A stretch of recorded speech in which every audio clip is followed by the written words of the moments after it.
প্রিয় দর্শকবৃন্দ, সালাম ও শুভেচ্ছা সবার জন্য। আজকে আমরা এক্সপ্লেইন করব সিনার্স নামের একটি হরর সিনেমা। শুধু হরর জনরাতেই নয়, সামগ্রিকভাবেও এই সিনেমাটি বছরের সেরা ছবিগুলোর মধ্যে একটি হতে চলেছে। IMDb-তে সিনেমাটির রেটিং এখন 8.1 এবং রটেন টমেটোতে সিনেমাটি 97% ফ্রেশ রয়েছে। কাজেই বুঝতে পারছেন সিনেমাটি একেবারেই ফেলনা নয়। তো চলুন শুরু করা যাক আমাদের আজকের সিনেমার এক্সপ্লেনেশন ভিডিও।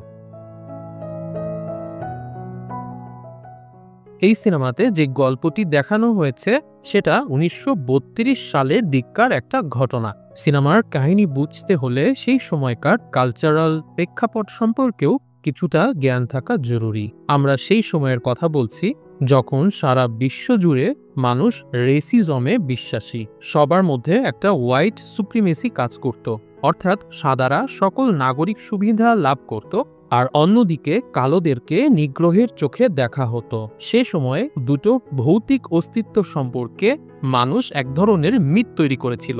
প্রথমটা ছিল ভ্যাম্পায়ার এবং দ্বিতীয়টি ছিল উইচক্রাফট বা ডাইনি বিদ্যা। ভ্যাম্পায়ার যারা, তারা সাধারণত মানুষের রক্ত খেত বলে সবাই বিশ্বাস করত। রাত নামলেই বিভিন্ন জায়গাতে পাওয়া যেত ভ্যাম্পায়ার দ্বারা এতা খাওয়া মানুষের লাশ। সিনেমাটির শুরুতে একটা কিংবদন্তি সম্পর্কে বলা হয়। আমাদের পৃথিবীতে এমন কিছু মানুষ ছিলেন যারা সঙ্গীত এতটাই সুন্দরভাবে তৈরি করতেন যেটা অতীত এবং ভবিষ্যতের আত্মাদেবকে জাদু করতে পারত। অর্থাৎ সেই সমস্ত সঙ্গীত সময়কে জয় করতে পারত, সেই সাথে উপহার, খ্যাতি এবং নিজের জন্য সৌভাগ্যও বয়ে আনতে পারত। সেই সঙ্গীত জীবিত এবং মৃত সবাইকেই আকর্ষণ করত। অনেকে বলতো এই সঙ্গীতগুলো আসতো ভালো দিক থেকে, অর্থাৎ স্বর্গ থেকে। আবার অনেকে বলতো শয়তানের উপাসনাকারীরা এ ধরনের সঙ্গীতের চর্চা করে থাকে। প্রাচীনকাল থেকে এ ধরনের সঙ্গীত শিল্পীদেরকে বিভিন্ন নামে ডাকা হতো। এই সিনেমাতে স্যামি নামের একজন যুবককে দেখানো হয়েছিল যে কিনা ঠিক সেরকম সঙ্গীত তৈরি করতে পারত। সিনেমার শুরুতেই আমরা স্যামিকে দেখতে পাই গুরুতর আহত অবস্থায় একটা ভাঙা গিটার নিয়ে গির্জায় আসে। স্যামিকে এই অবস্থায় দেখে গির্জার লোকেরা চিন্তিত হয়ে পড়ে এবং গির্জার পাদ্রী তার জন্য প্রার্থনা শুরু করেন। সে স্যামিকে সঙ্গীত ত্যাগ করে মন্দ থেকে দূরে থাকতে বলেন। আমরা দেখতে পাই স্যামি তখনও কিছুটা ঘোরের মধ্যে আছে। সে সবসময় অদ্ভুত একটা দুঃস্বপ্ন দেখছিল, যা আমাদেরকে বোঝায় যে আগের রাতে তার সঙ্গে খুবই বিপজ্জনক কিছু একটা ঘটেছে। তখনই আমাদেরকে ফ্ল্যাশব্যাকে দেখানো হয় গত রাতের ঘটনা। এই গল্পটা আগেই বলেছি 1932 সালের অক্টোবর মাসের একটা গল্প। আমরা স্যামিকে দেখি যে তার কাজ শেষ করে গির্জায় গিটার তুলে নিয়েছিল। এখানে তাদের কমিউনিটি গির্জার যিনি পাদ্রী ছিলেন তিনি স্যামির বাবা। সে স্যামির সঙ্গীতের প্রতি শখ নিয়ে খুব একটা সন্তুষ্ট ছিলেন না। আসলে তিনি সঙ্গীতকে আসরিক শক্তির প্রতীক বলে মনে করতেন। কিন্তু স্যামি একজন সঙ্গীতপ্রেমী লোক ছিল এবং ব্লুজ সঙ্গীতের ধারায় তার ব্যতিক্রমধর্মী প্রতিভা ছিল। যারা ব্লুজ সঙ্গীত সম্পর্কে জানতেন না তাদেরকে সংক্ষেপে বলতে চাই, ব্লুজ হলো একটা প্রাণবন্ত এবং আবেগপূর্ণ সঙ্গীতের ধারা যা 19 শতকে আফ্রিকান আমেরিকান সম্প্রদায় দ্বারা বিকশিত হয়েছিল। বিশেষ করে দক্ষিণ আমেরিকাতে ব্লুজ সঙ্গীত খুবই ব্যাপ্তি লাভ করেছিল। এটি সাধারণত ধীর গতি, ডিপ লিরিক্স এবং গিটার বা সুর ব্যবহার করে বানানো হয়, যার ভেতরে থাকে গায়কের ব্যথা, সংগ্রাম এবং বাস্তব জীবনের আবেগের গল্প। অনেকেই ব্লুজকে রক, জ্যাজ অথবা R&B এর মতো আধুনিক ধারার ভিত্তি বলে মনে করেন। এবার আমরা সিনেমার আরও দুইজন প্রোটাগনিস্টকে দেখতে পাবো। তারা যমজ দুই ভাই। একজনের নাম স্মোক, আরেকজনের নাম স্ট্যাক। উভয় ভাই প্রথম বিশ্বযুদ্ধের ভেটেরান দুইজন সোলজার। তারা যুদ্ধ শেষ করে সম্প্রতি মিসিসিপিতে তাদের গ্রামে ফিরে এসেছেন। এর আগে তারা শিকাগোতে ছিল। সেখানে বিভিন্ন ধরনের গ্যাংয়ের সঙ্গে জড়িয়ে পড়েছিল তারা এবং এর মাধ্যমে প্রচুর অর্থ উপার্জন করেছিল। এই টাকা নিয়ে তারা গ্রামে ফিরে আসে। তারা চেয়েছিল তাদের গ্রামে একটি জিউক জয়েন্ট খুলতে। জিউক জয়েন্ট অর্থ হচ্ছে অনেকটা ডিস্কো বারের মতো, যেখানে সঙ্গীত থাকবে, মানুষ ড্যান্স করবে এবং পানীয় পান করবে। বেশিরভাগ আফ্রিকান আমেরিকান সম্প্রদায়ের জন্যই তারা এই জিউক জয়েন্টটি বানাতে চেয়েছিল। সাধারণত যত ড্যান্স ক্লাব ছিল তখন আমেরিকাতে, সে সমস্ত জায়গাতে সাদারাই আধিক্য বিস্তার করত এবং কালোদের প্রবেশ সেখানে নিষিদ্ধ ছিল। তাই দুই ভাই চেয়েছিল কালোদের জন্য একটা আধুনিক জিউক জয়েন্ট তারা তৈরি করবে। সেই প্ল্যান মতো হগুড নামের একজন শ্বেতাঙ্গ ব্যক্তির কাছ থেকে তারা একটা জায়গা কিনে, এবং তখন আমরা দেখতে পাই সেই হগুডের বর্ণবাদ সংক্রান্ত কি ধরনের সূচিবায়তা ছিল। সে বারবার থুতু ফেলছিল ভাইদের দিকে তাকিয়ে, এবং তাদের কাছে এত টাকা আছে দেখে অবাক হয়ে গিয়েছিল। এত টাকা দেখার পরেও তারা যমজ ভাইকে সম্মান করছিল না, কারণ তারা কালো ছিল। তো যাই হোক, হগুডের কাছ থেকে জায়গাটা কেনার পর তারা দুই ভাই সঙ্গীতে দক্ষ কিছু শিল্পী খোঁজা শুরু করে। এই স্যামি ছিল তাদের কাজিন। প্রথমে তারা স্যামিকে গান গাওয়ার এবং গিটার বাজানোর জন্য নিয়োগ করে সেই জিউক জয়েন্টে। এরপর স্ট্যাক এবং স্যামি স্মোক থেকে আলাদা হয়ে যায়, যেখানে তারা দুজন মেলে ডেল্টা স্লিম নামের একজন লোককে ভাড়া করে। সে খুব ভালো হারমোনিকা এবং পিয়ানো ইত্যাদি যন্ত্র বাজাতে পারত। স্যামি ইয়াহান নামের একজন গায়কের সাথেও যোগাযোগ করে। সেখানে পার্লিন নামের একটি মেয়ের সঙ্গে স্যামির দেখা হয়, এবং এটা স্পষ্ট হয়ে ওঠে যে পার্লিন এবং স্যামি একে অপরকে পছন্দ করা শুরু করেছিল। আমরা দেখতে পাই স্ট্যাকের একজন বান্ধবী আছে যার নাম হচ্ছে মেরি। মেরি স্ট্যাকের উপর খুবই বিরক্ত ছিল, কারণ অনেকদিন ধরে স্ট্যাক শহরে গিয়েছিল এবং তার সঙ্গে কোনো যোগাযোগই করেনি। অথচ কথা ছিল স্ট্যাক আর মেরি দুজনকে বিয়ে করবে। তবে মেরি কিন্তু ছিল শ্বেতাঙ্গিনী। একজন শ্বেতাঙ্গিনী হয়ে তিনি কালো স্ট্যাককে কেন পছন্দ করলো, এটার জন্য আমাদেরকে পিছনে তাকাতে হবে। মেরির মা বাবা দুজনেই ছিল হাফ ব্ল্যাক। তারা ছোটবেলা থেকে এই যমজ দুই ভাইকে বড় করেছে। একসঙ্গে থাকতে থাকতে স্ট্যাকের সঙ্গে মেরির প্রেম হয়ে যায়। এদিকে স্যামি এবং স্ট্যাক তাদের জিউক জয়েন্টের জন্য একজন নিরাপত্তা রক্ষী খুঁজছিল, এবং সেই কাজে তাদের পুরাতন বন্ধু কর্নব্রেডকে নিয়োগ করা হয়। তিনিই হবেন সেই ক্লাবের বাউন্সার, অর্থাৎ নিরাপত্তা রক্ষী। সেই ক্লাবে গ্রাহকদের খাবার এবং পানীয় সরবরাহের জন্য প্রয়োজন ছিল একটি ক্যাটারিং সার্ভিসের। তারা স্থানীয় চীনা দোকানদার গ্রেস এবং বোকে নিয়োগ করে সেই ক্যাটারিং পরিচালনা করার জন্য। এরপর স্মোক তার স্ত্রী অ্যানির সঙ্গে দেখা করতে যায়। আমরা জানতে পারি স্মোক এবং অ্যানি এখনো বিবাহিত হলেও তারা একে অপরের চেয়ে বেশ দূরে চলে গেছে। তাদের মধ্যে বেশিরভাগ সময় ধর্মীয় আচার অনুষ্ঠান নিয়ে ঝগড়া বিবাদ হতো। অ্যানি ধর্মচর্চার সাথে সাথে গুপ্ত জাদুবিদ্যা বিশ্বাস করত এবং সেগুলো পালনও করত। কিন্তু স্মোক বলতো যে যুদ্ধের সময় সে সারা বিশ্ব ভ্রমণ করেছে এবং সে কখনো কোনো ভূত দেখেনি। কাজেই অ্যানি যে সমস্ত জাদুবিদ্যার চর্চা করছিল সেগুলোকে স্মোক হেসে উড়িয়ে দিত। এটা নিয়েই মূলত অ্যানির সঙ্গে তার ঝগড়া বিবাদ হতো। স্মোকের অবশ্য অ্যানির প্রতি আরেকটা রাগ ছিল, সেটা হলো তাদের একটি কন্যা সন্তান ছিল যে জন্মের কিছুক্ষণ পরেই মারা গিয়েছিল। স্মোকের ধারণা অ্যানির এ সমস্ত জাদুবিদ্যা চর্চা করার জন্য উল্টাপাল্টা রীতিনীতি ফলো করার কারণেই তার মেয়ে মারা গেছে। তবে অনেক রাগ দেখালেও অ্যানি তাকে যে তাবিজটা দিয়েছিল সেটাই স্মোক এখনো পড়ে থাকে। তর্কের পর দুজনই তারা ঘনিষ্ঠ হয়ে পড়ে। আমরা বুঝতে পারি ঝগড়া বিবাদ চললেও তাদের মধ্যে এখনো ভালোবাসা বিদ্যমান। এবার আমরা রেমিক নামের এক ব্যক্তিকে দেখব, যে অত্যন্ত আহত অবস্থায় বার্ট এবং জন নামের এক দম্পতির বাড়িতে আশ্রয় নেয়। এই রেমিক কোথা থেকে এসেছে তারা জানতো না, কিন্তু সে এতটাই বেশি আহত ছিল যে তারা মানবিকতার খাতিরে রেমিককে আশ্রয় দিয়েছিল।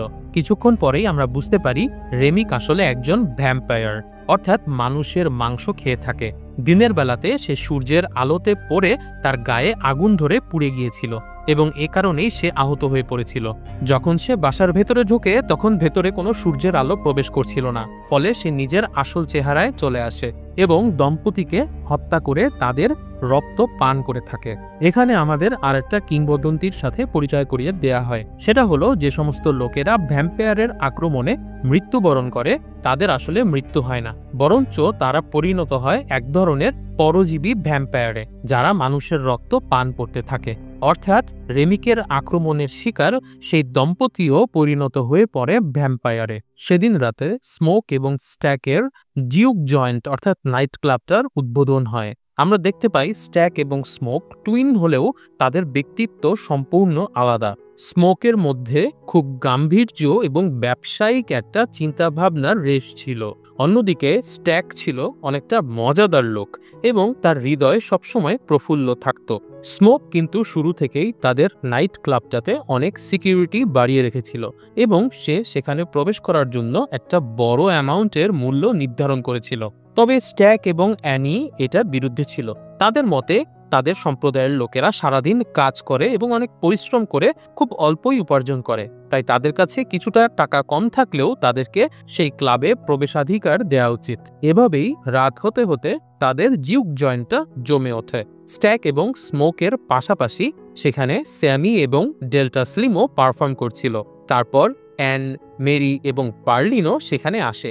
ইতিমধ্যে গ্রেস এবং বউ খাবার, পানীয় এবং জোয়ার সরঞ্জাম নিয়ে এসেছিল, আর বাউন্সার অর্থাৎ নিরাপত্তার দায়িত্বে ছিল তাদের বন্ধু কর্নব্রেড।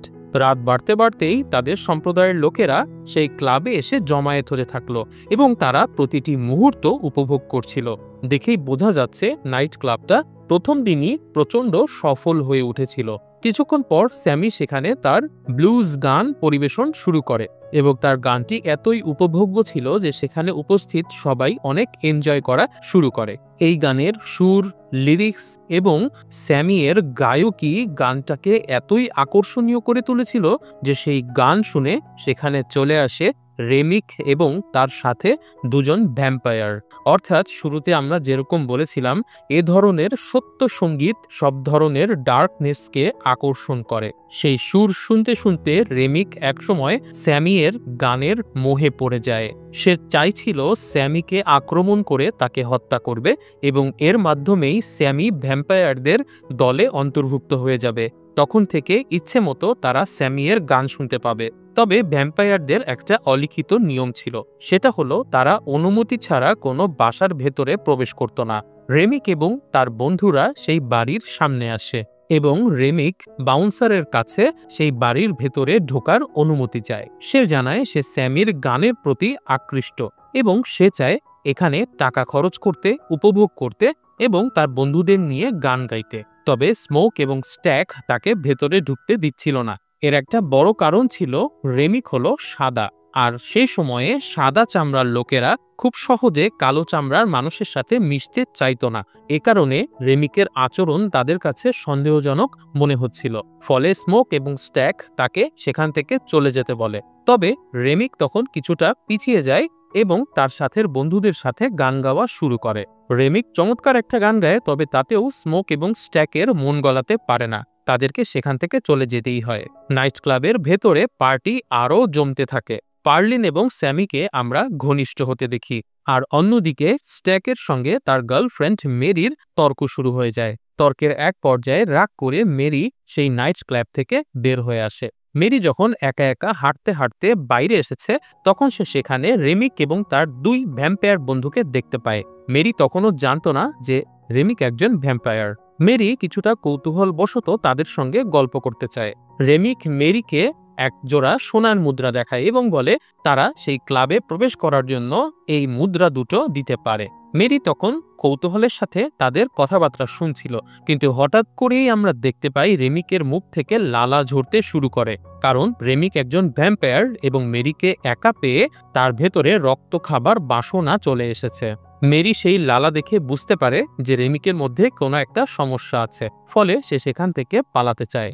মেরির কাছে পিস্তল ছিল, তবে সেটা ব্যবহার করার আগেই রেমিক চোখের পলকে উড়ে এসে মেরিকে আক্রমণ করে, আর এরপর মেরিও একজন ভ্যাম্পায়ার হয়ে ওঠে। পরবর্তীতে মেরি কর্নব্রেডের অনুমতি নিয়ে বারে প্রবেশ করে। যেহেতু মেরিকে আগে থেকেই সে চিনত, তাই বাউন্সার তাকে বাধা দেয় না।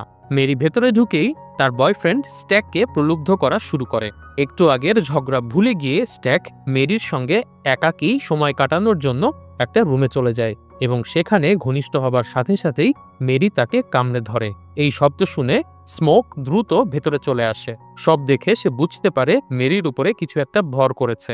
তখন সে মেরিকে কয়েকবার গুলি করে, কিন্তু গুলি খেয়েও মেরির কিছুই হয় না, কারণ ভ্যাম্পায়ারদের গুলি করে মারা যায় না। সে সেখান থেকে হেসে পালিয়ে যায় এবং বুঝিয়ে দেয় যে বুলেটের ওপর তার কোনো প্রভাব নেই। যমজ ভাই স্ট্যাককে এভাবে মরে যেতে দেখে স্মোক খুবই আবেগপ্রবণ হয়ে পড়ে।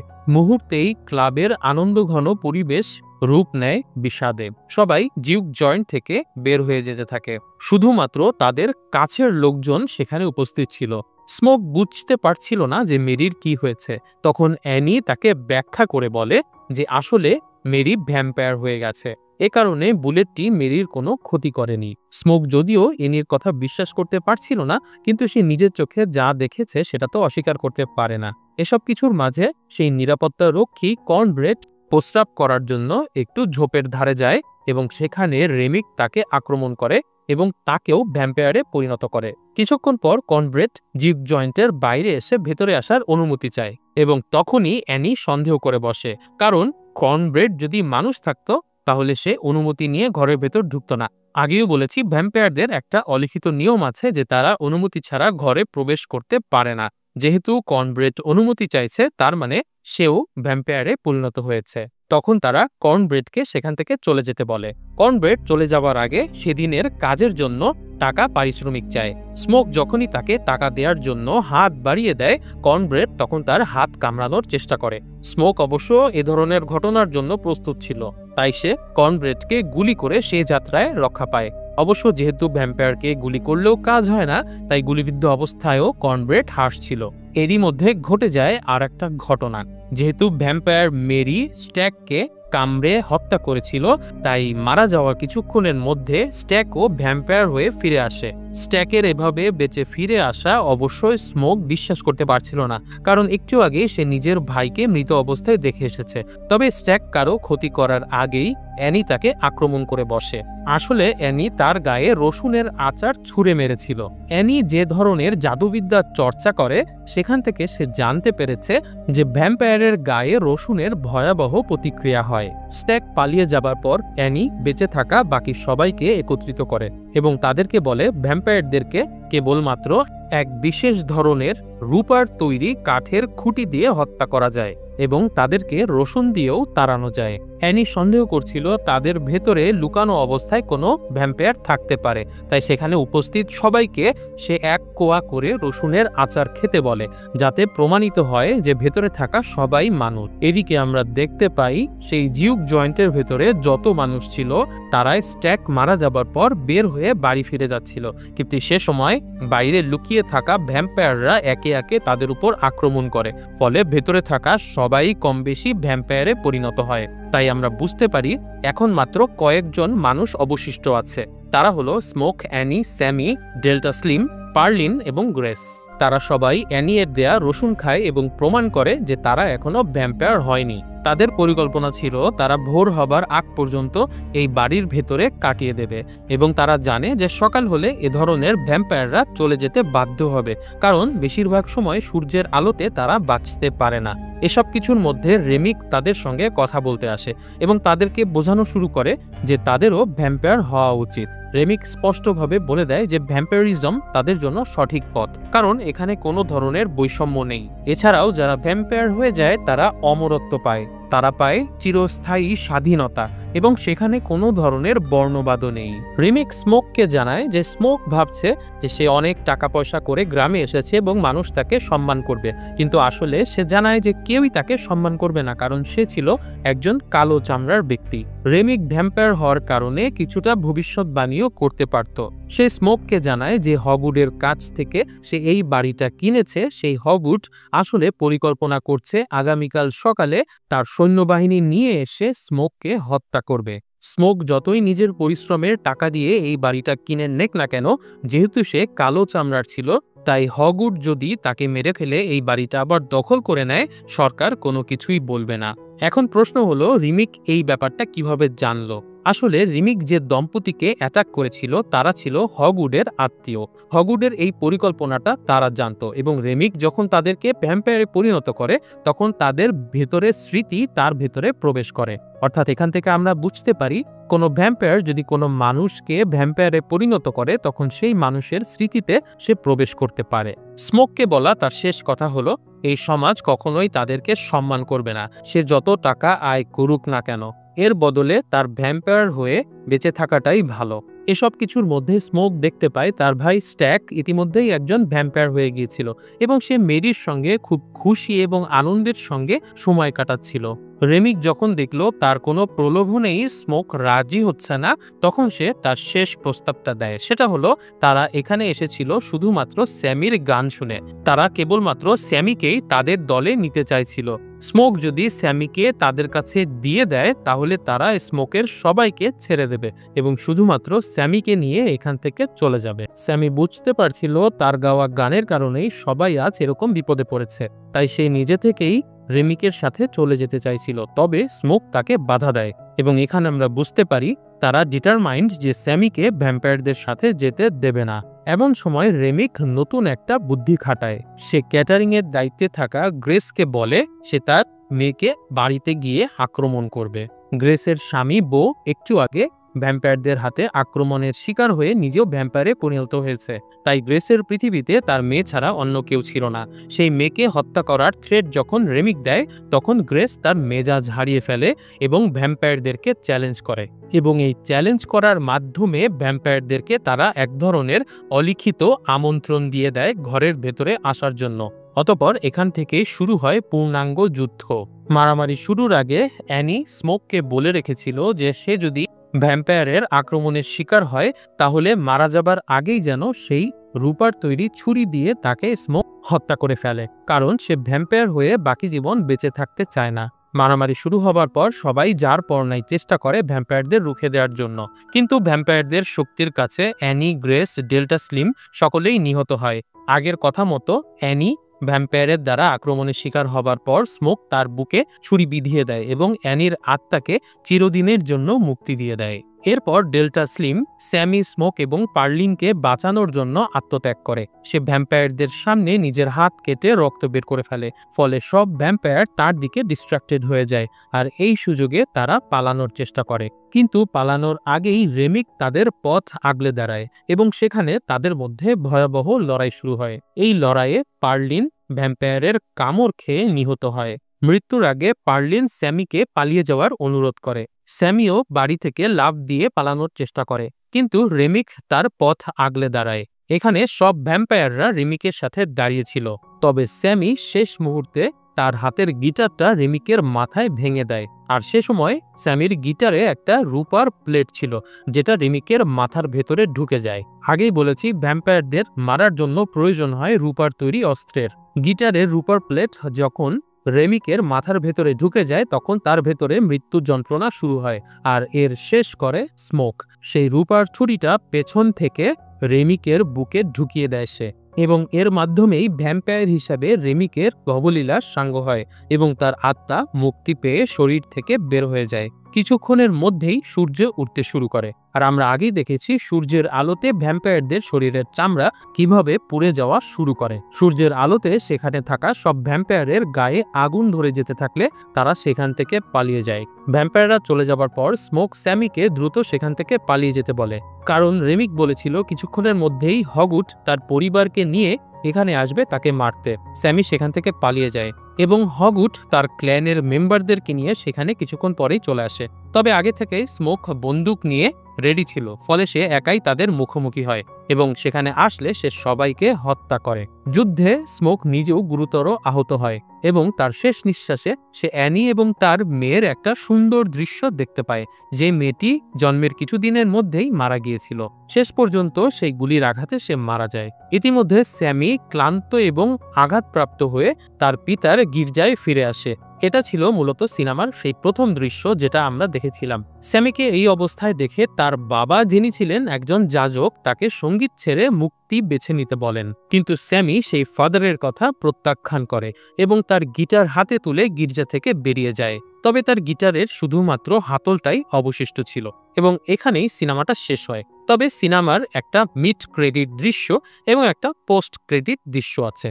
মিড ক্রেডিট দৃশ্যটি ৬০ বছর পরের, অর্থাৎ ১৯৯২ সালের, যখন আমাদেরকে শিকাগোর দৃশ্য দেখানো হয়। আমরা এখানে ওল্ড স্যামিকে দেখতে পাই, অর্থাৎ স্যামি ৬০ বছরে অনেকটাই বুড়িয়ে গেছে। তিনি এখন একজন বিখ্যাত ব্লুজ সঙ্গীত শিল্পী হয়ে উঠেছেন।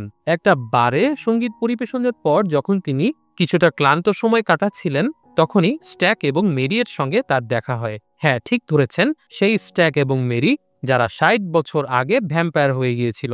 সেদিন সূর্য উঠে যাওয়ার আগেই স্ট্যাক এবং মেরি সেখান থেকে পালিয়ে গিয়েছিল। স্মোক তাদেরকে মেরে ফেলতে পারত, কিন্তু স্ট্যাক স্মোককে অনুরোধ করেছিল তাকে জীবন ভিক্ষা দেওয়ার জন্য। এর বিনিময়ে স্ট্যাক তাকে কথা দিয়েছিল সে যতদিন বেঁচে থাকবে কখনোই কোনো মানুষকে বিরক্ত করবে না। তবে ৬০ বছর পরে সে কেন স্যামির সঙ্গে দেখা করতে এসেছে? আসলে তারা স্যামিকে ভ্যাম্পায়ারিজম গ্রহণ করার জন্য অনুরোধ করতে এসেছে। স্যামি এখন অনেকটাই বুড়িয়ে গেছে এবং হয়তো কিছুদিনের মধ্যে সে মৃত্যুবরণও করবে। সে যখন দেখবে ৬০ বছর পরও স্ট্যাক এবং মেরি একই ধরনের যুবক যুবতী আছে, তখন হয়তো তার লোভ হবে এই জীবনটা রেখে দেওয়ার জন্য। অর্থাৎ তাদের ধারণা ছিল স্যামি হয়তো নিজের বার্ধক্যের হাত থেকে মুক্তি পাবার জন্য তাদের মতো অমরত্ব গ্রহণ করার ইচ্ছা পোষণ করতে পারে। এ কারণে তারা স্যামিকে অমরত্বের প্রস্তাব দেয় এবং স্যামি বিনয়ের সাথে তা প্রত্যাখ্যান করে। যাওয়ার আগে স্ট্যাক তাকে একটা গান গাইতে বলে আর স্যামি তার গিটার তুলে বাজানো শুরু করে। স্ট্যাক এবং মেরি চলে যাবার আগে স্যামি তাদেরকে বলে সেদিন রাতের ঘটনাটা এখনো তাকে তাড়া করে বেড়ায়। সে দুঃস্বপ্নে এখনো সেই রাতের ঘটনাগুলো দেখে, কিন্তু সেই সাথে সে এটাও মনে রাখে যে ঠিক তার আগের রাতটাই ছিল তার জীবনের সেরা দিন। স্ট্যাকও একমত পোষণ করে বলে যে সেই রাতটা তাদের জীবনের সেরা দিন ছিল, কারণ সেদিনই সে তার ভাইকে শেষবারের মতো দেখেছিল। তারপর সেই দিনটাই ছিল শেষ দিন যখন স্ট্যাক শেষবারের মতো সূর্যের আলো অনুভব করতে পেরেছিল, আর সেদিনই ছিল স্ট্যাকের স্বাধীনতার শেষ দিন। অর্থাৎ তার কথার মাধ্যমে স্ট্যাক স্যামিকে বুঝিয়ে দেয় এই যে এত অমরত্ব, এই যে চির যৌবন, এই সব কিছুই যেন মেকি। আসলে তারা তাদের রক্তের কাছে বন্দী, তাদের জীবনে কোনো স্বাধীনতা নেই। প্রতিটা দিন তাদেরকে কাটাতে হয় এক একটা বন্দি জীবনের মতো। আর এখানেই সিনেমাটা শেষ হয়। সিনেমাটার কাহিনী এক ধাক্কায় শুনলে অনেকটাই সহজ মনে হবে, তবুও সিনেমাটি কেন সেরা? কারণ এই সিনেমাতে সেই সময়কার একটা সংস্কৃতির উল্লেখ ছিল। এই বর্ণবাদের বিষয়টি এখানে কিভাবে দেখানো হয়েছে সেটা দেখলে আমরা সেই সময়ে বর্ণবাদের একটা ধারণা পাবো। প্রথমত, যদি আমরা স্মোকের ব্যাপারে আসি, আমরা স্পষ্টই দেখতে পাই যে টাকা থাকা সত্ত্বেও তিনি শ্বেতাঙ্গর সমাজের কাছে কোনো সম্মান পাচ্ছিলেন না। আসলে হগউড তাদেরকে দেখে থুতু মারছিল এবং পরের দিন সে তাদেরকে হত্যা করে তাদের কাছ থেকে টাকা ছিনিয়ে নিতে আসছিল। এবং সবচেয়ে শকিং কথা হলো, আগেকার সময়ে এ ধরনের ক্রাইম হতো এবং কালোদের প্রতি ক্রাইমের কারণে সাদা চামড়ার লোকদের কোনো জবাবদিহিতা করতে হতো না।